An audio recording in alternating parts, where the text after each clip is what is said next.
지금 기도해 주신 것처럼 저는 지난 주간에 우리 한인 연합감리교회 총회에 다녀왔습니다.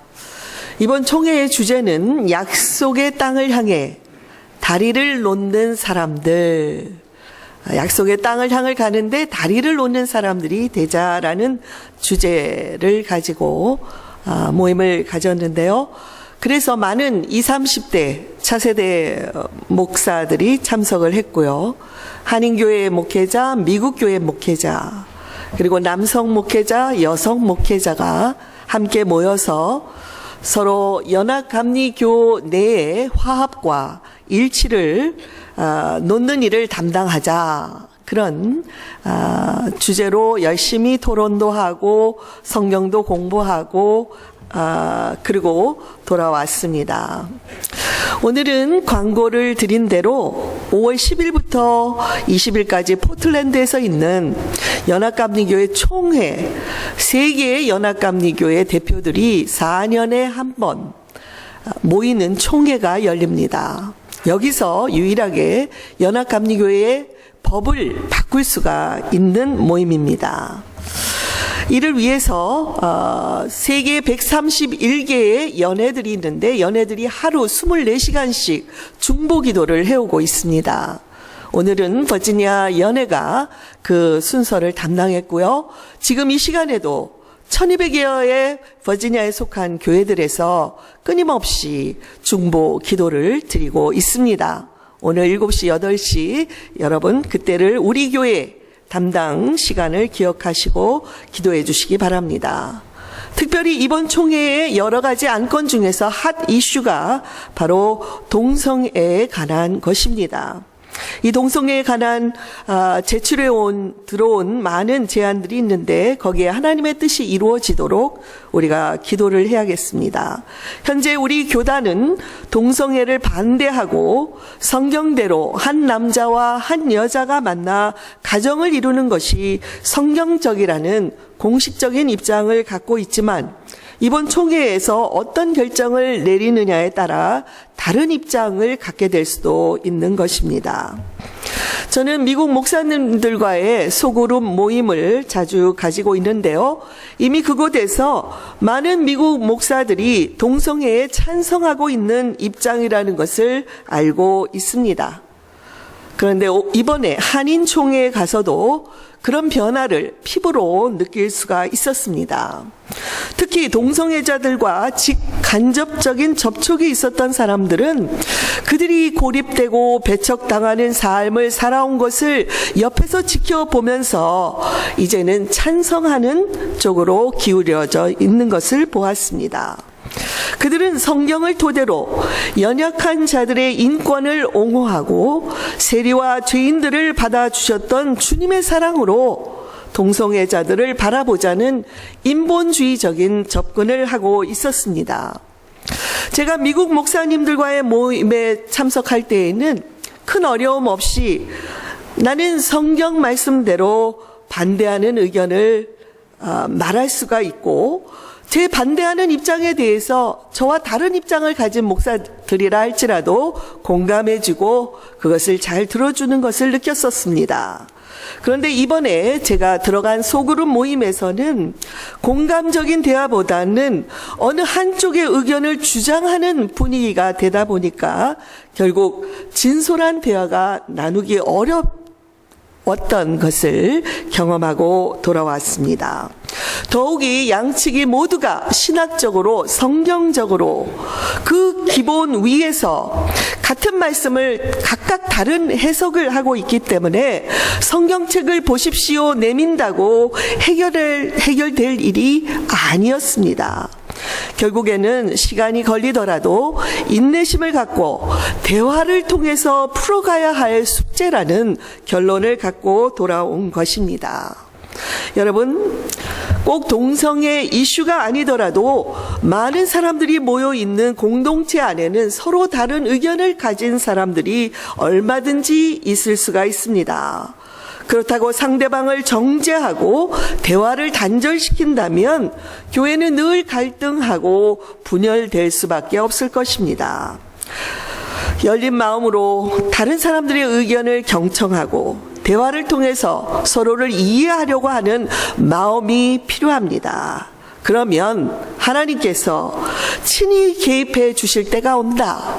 하나님께서 개입해 주시고 하나님께서 이 문제를 해결해 주실 것이다 라는 믿음을 갖고 인내로 대화하는 것이 필요한 것입니다. 오늘 우리가 읽은 본문 말씀에는 예수 믿는 자들은 무조건 잘못된 것이다 정죄하고 그들을 체포하는 데 앞장서온 사울이라는 청년의 이야기가 나오고 있습니다. 이 청년 사울이 예수님을 만남으로 훗날 그 유명한 바울 사도가 된 것입니다. 그런데 어떻게 사울이 변화된 것일까요? 그것은 부활하신 예수님을 만났기 때문이었습니다. 성서학자들은 사울의 다메섹 체험이 예수께서 승천하신 후에 3년이 지난 후라고 추정을 합니다. 오순절에 성령 강림으로 교회가 탄생했고 사도들과 제자들을 통해서 기적이 많이 나타나면서 많은 사람들이 믿고 교회 안에 들어오게 됩니다.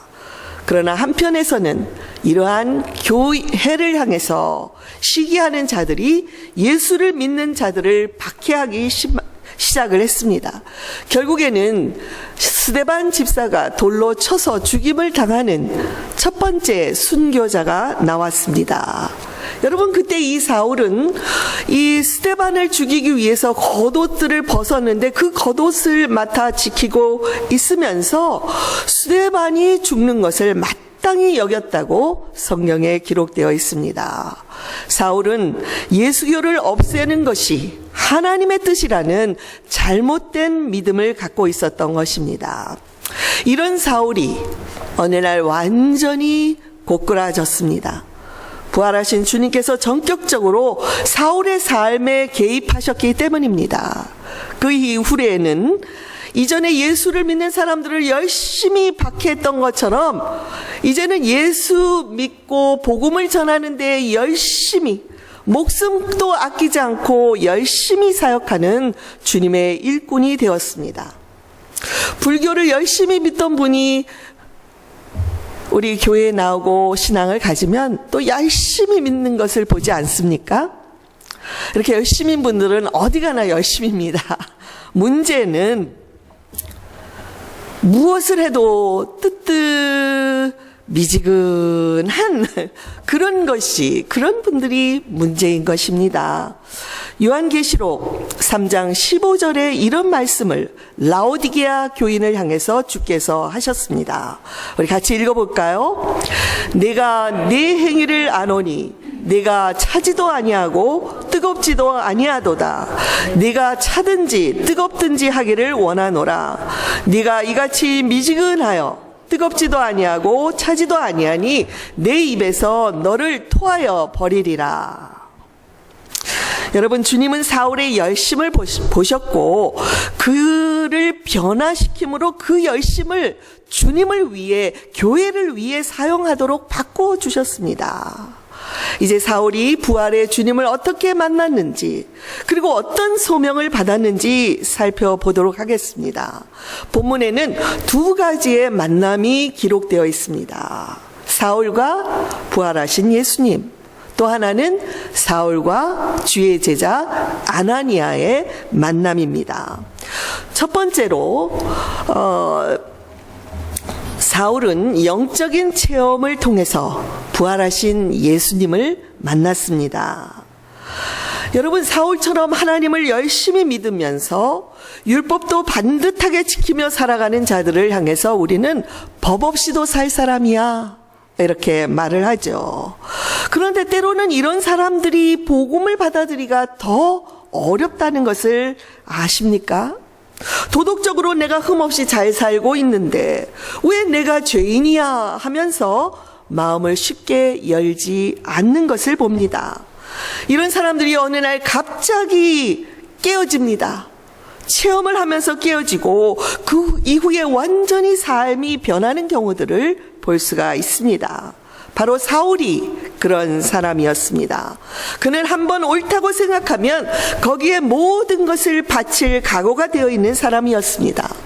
그렇다고 이 사울이 무조건 무식하게 행동만을 내세우는 그런 사람이라고 생각해서는 안 됩니다. 사울은 유대인이었고 길리기아 다소 출신의 사람이었습니다. 다소는 지중해의 북동쪽에 위치해 있는 도시로서 시리아에서 터키 지역 소아시아로 가는 유일한 관문이었고, 또한 화려한 헬레니즘 문화가 꽃피고 있는 교육 도시로 알려져 있습니다. 사울의 부모가 언제 어떻게 이 다소로 이주해 갔는지는 알 수 없지만 사울은 디아스포라 유대인으로 이방인에서 태어나서 8일 만에 할례를 받았고, 그가 자기를 소개하는 대로 히브리인 중에 히브리인이었고 율법에 정통한 바리새파였습니다. 사울은 자기가 예루살렘에서 또한 자라났다고 그렇게 성경에 고백했는데요. 많은 학자들은 그가 15세경에 그 부모에 의해서 예루살렘으로 유학을 보냈고, 거기서 유명한 율법학자인 가말리엘의 문화생이 되어서 율법 공부를 한 것을 볼 수 있습니다. 그는 한마디로 지성인이었습니다. 보통 지성인들은 행동에 약할 수가 있는데 사울은 율법을 지키는데도 열심이었고 예수교를 박해하는데도 열심히 행동으로 옮긴 자였습니다.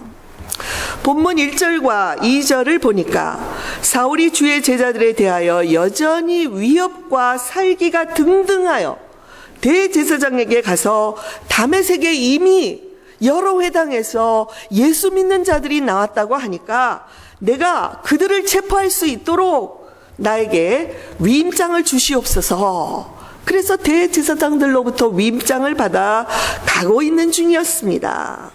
그 누구도 그 어떤 말로도 체포장을 쥐고 다메섹으로 가고 있던 사울을 막을 수 있는 것은 없어 보였습니다. 그런데 갑자기 하늘로부터 아주 강한 빛이 임하여 그를 둘러싸았다고 말합니다.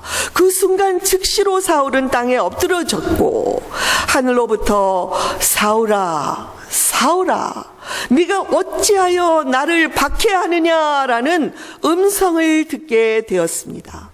자기의 이름을 한 번도 아니고 2번이나 부르는 그 음성을 듣자 그는 주여 주님이라고 부릅니다.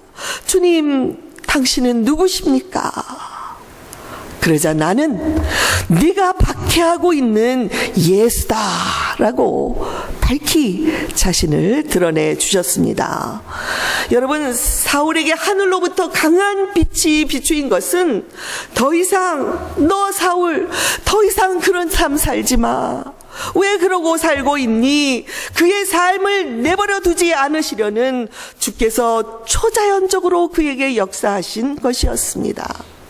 앞을 전혀 볼 수 없게 된 사울은 고꾸라졌고 더 이상 자기의 이성과 지성과 그동안 의지해온 신념을 아무것도 의지할 수 없는 상태가 되어버렸습니다. 이제 그가 할 수 있는 것이라곤 어디선가 들려오고 있는 이 음성에 마음을 열고 귀를 기울여 듣는 것밖에 할 수 있는 것이 없었습니다. 그런데 그 음성이, 그 주님이 나는 네가 박해하는 예수라고 했을 때 사울이 얼마나 놀랐겠습니까? 사울은 예수교 믿는 자들을 박해했고 체포했고 그들을 괴롭혀 온 것이지만 주님은 그들을 향한 너의 박해가 곧 나를 박해한 것이라고 성도와 교회와 자신을 일치시켜 주신 것을 볼 수가 있습니다. 여러분, 주님께서는 오늘날에도 이 시각에도 주님의 자녀들이 믿음 때문에 당하는 억울한 일, 핍박, 조롱, 멸시, 그것을 그냥 간과하며 보시는 분이 아닙니다. 우리가 당하는 것이 곧 주님께서 당하는 것이라고 여겨주시고 때가 되면 주께서 나서서 해결해 주시고 쉽게 되지 않으면 초자연적으로라도 역사해 주시는 분이라는 것을 잊지 마시기 바랍니다. 갑자기 강한 빛이 자기에게 임하자 그는 쓰러져 있었습니다. 그런 사울에게 주께서 행할 것을 말씀해 주십니다. 6절에서 너는 일어나 성으로 들어가라. 행할 것을 네게 이를 자가 있다. 주님은 이미 사울에 대해서 완벽한 계획을 세워놓고 있으셨던 것을 볼 수 있습니다. 같이 가던 사람들은 아무도 이런 소리를 듣지 못하고 오직 사울만이 들었기 때문에 무슨 일이 일어나는지 알지 못했다고 했습니다. 이처럼 체험은 주님과의 1대1의 주관적인 만남입니다. 모든 사람이 같은 체험을 하는 것이 아니라는 것입니다. 이제 사울은 겨우 땅에서 일어나 부추김을 받고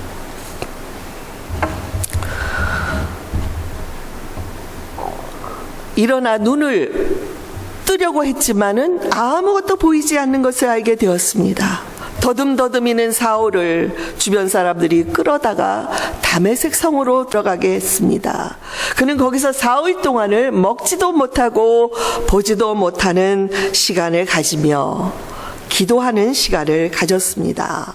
사울이 이렇게 장님으로 3일 동안 지낸 이 시간은 그가 태어나서 가장 진지한 기도를 드리는 시간이었고 금식하면서 회개하는 시간이었습니다.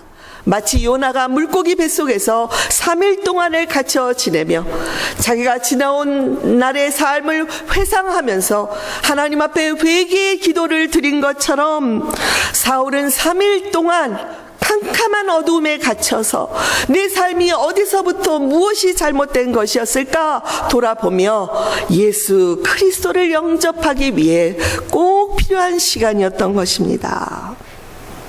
교우 여러분, 이 시간에 여러분이 예수님을 만났던 때를 회상해 보시기 바랍니다. 어떤 분은 모태신앙으로 서서히 믿음이 자라난 분들도 있을 것이고 또는 바울처럼 갑작스러운 영적인 체험을 통해 변화되고 일순간의 믿음을 갖게 된 분들도 있을 것입니다. 물론 영적인 체험은 누구나 이런 같은 체험을 하는 것이 아닙니다.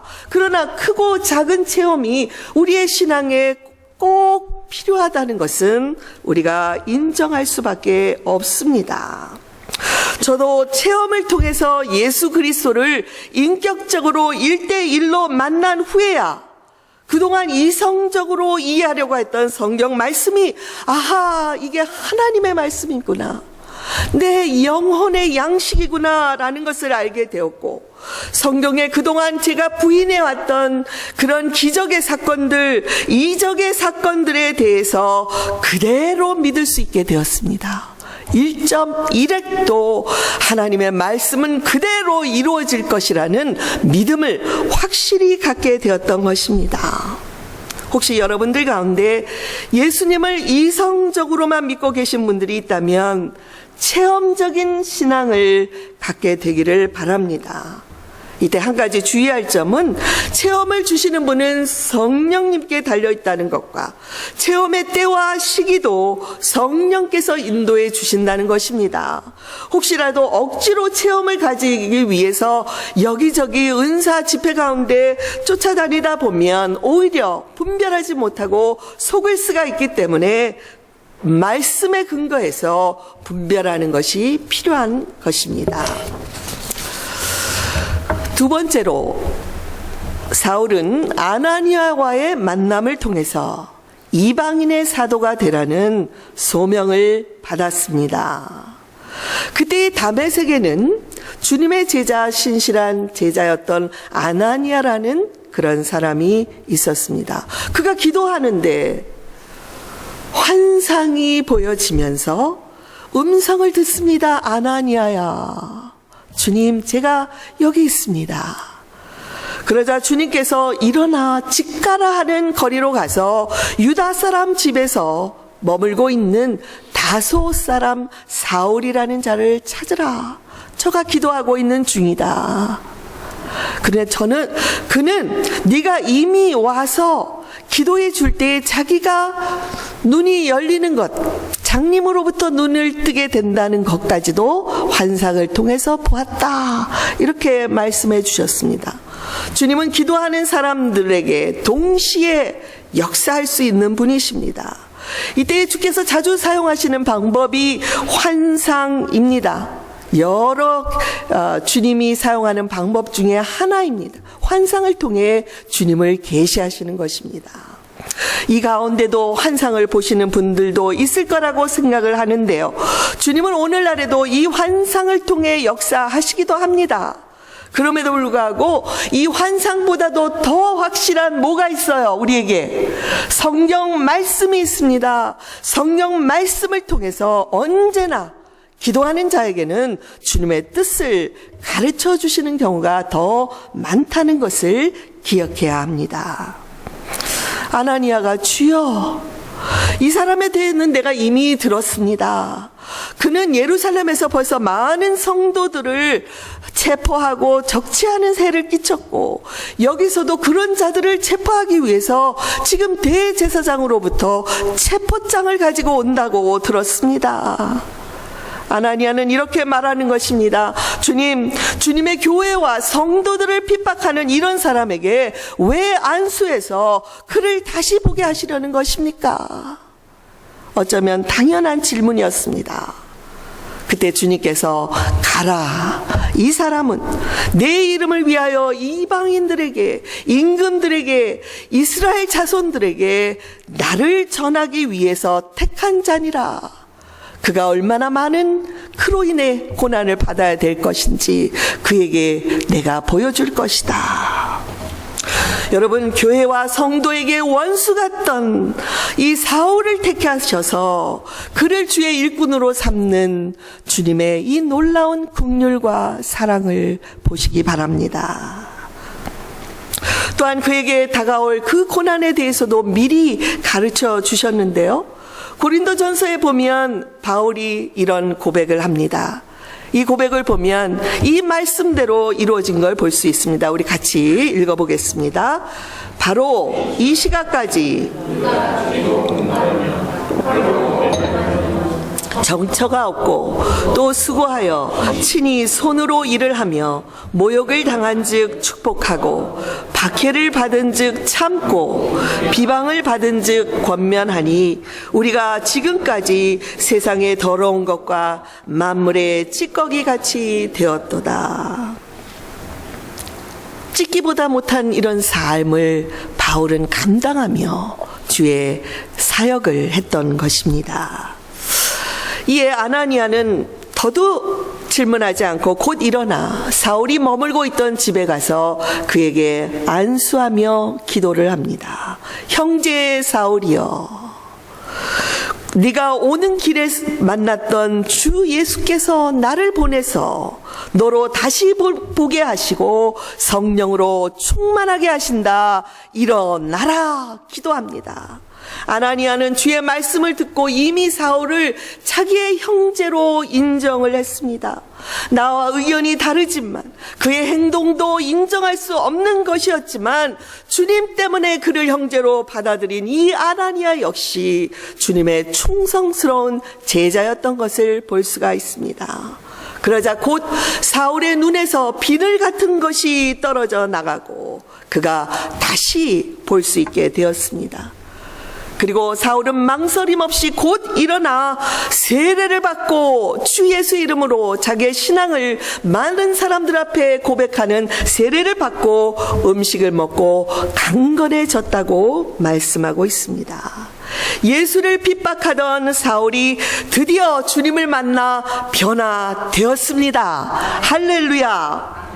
여기 다시 강건해졌다는 것은 그는 이제 참된 진리가 무엇인지 이전까지는 잘 모르면서 뛰어다니고 열심을 냈지만 이제는 진리를 만났고 진리가 깨달아졌으므로 이제는 그 진리를 행동으로 옮길 준비가 되었다는 것입니다. 기억하시죠? 사울은 행동파였습니다. 그래서 그는 곧 다메섹에 나가서 예수를 전합니다. 예수를 믿으십시오. 여러분, 누가 믿어주겠습니까? 예수 믿는 자들을 체포하러 온 자가 예수를 믿으십시오 하니 성도들도 그를 멀리했고 더욱이 유대인들은 이를 갈며 저 자를 죽여 없애야 된다 하면서 압박을 가해왔습니다. 결국 그는 얼마 못 가서 다메섹에서 광주리를 타고 그 성을 빠져나가야 했습니다. 아직은 때가 이르지 아니했던 것입니다. 한 주석학자는 기독교 역사상에 오순절에 임한 성령의 사건 다음으로 가장 큰 사건이 바로 이 사울이 예수 그리스도를 다메섹에서 만난 것이라고 했습니다. 그만큼 사울이 예수님을 만난 것은 한 개인의 사건을 넘어서는 전 세계의 이방인의 선교의 문이 열리는 놀라운 사건이었던 것입니다.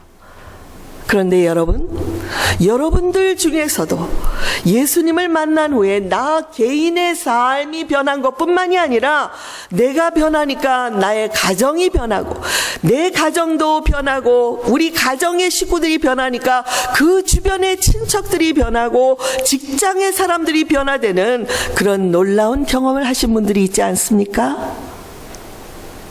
그렇습니까? 아멘. 이렇게 한 사람이 중요한 것입니다. 한 사람이, 주님은 그 한 사람을 오늘도 찾고 계십니다. 저는 주께서 바울을 이방인의 사도로 선택하신 이유가 그가 이미 준비된 자였기 때문이라고 믿습니다. 물론 잘못된 신앙으로 열심을 냈지만 주님은 바울이 확신하는 일에 목숨을 걸 정도로 열심히 일하는 것을 기쁘게 보셨습니다. 이런 열정이 있어야 험난한 선교사의 길을 갈 수가 있고 그 사역을 감당할 수 있기 때문입니다. 또한 사울이 유대인이면서 로마 시민권자라는 것이 중요한 것입니다. 당시에 로마 제국의 시민권자들은 대단한 특권을 누리며 살았습니다. 로마 시민은 어디 가서도 함부로 누구에 의해 체포를 당하거나 체벌을 가할 수가 없었고 제국 내의 모든 지역을 마음껏 오갈 수 있는 통행권을 가지고 있었기 때문에 선교사로서 이보다 더 좋은 여건은 없었기 때문입니다. 오늘 본문 9장 후에 13장에 가서 보면 안디옥 교회의 목사들이 소개되고 있습니다. 바로 사울이 안디옥 교회를 섬기는 목사 중에 한 사람이 된 것을 볼 수 있습니다.